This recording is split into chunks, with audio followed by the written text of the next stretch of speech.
Bagong Pilipinas, narito ang Police News Express sa oras na ito.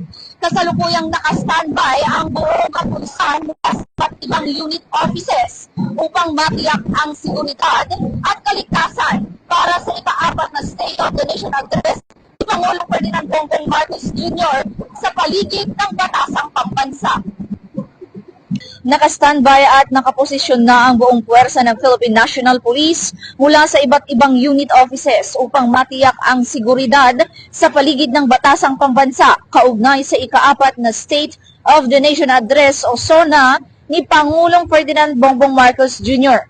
Tinatayang nasa 23,000 na miyembro ng kapulisan ang idineploy sa paligid ng Batasan Complex at mga kalapit na lugar bilang bahagi ng mas pinaigting na seguridad.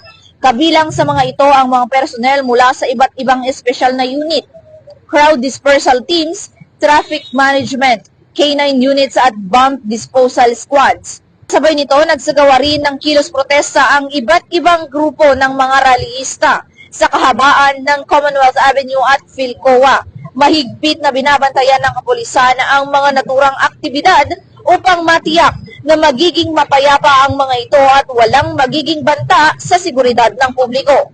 Yes, sa RMFP, bahagi kami ng NCRPO contingent. Kami ay nag-assign ng 800 police personnel from RMFP and NCRPO na tumulong sa pagpapalaganap ng kaayusan at kapayapaan during the fourth SONA of His Excellency Bongbong Marcos. At kami ay naghanda simulat sa Pulpa. Inihanda namin hindi lamang yung kanilang physical, kundi ang kanilang emotion at kanilang mental. Dahil ito ay hindi, lalo na ngayon tag-ulan, mahirap ang maghanda.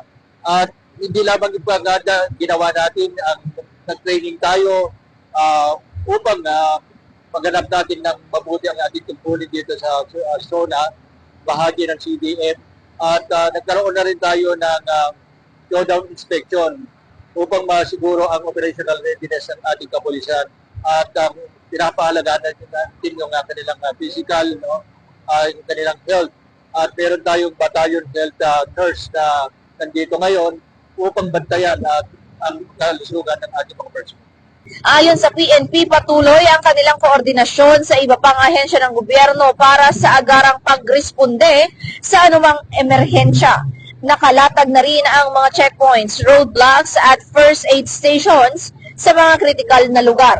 Tiniyak naman ni Police General Nicolas Torre III, ang Chief of the Philippine National Police, na mananatiling alerto ang buong puwersa ng kapulisan upang mapanatili ang kaayusan at seguridad sa buong panahon ng SONA. Mula rito sa kahabaan ng Commonwealth Avenue, ako si Patrol Human Femar Octaviano, nagbabalita para sa Police News Express.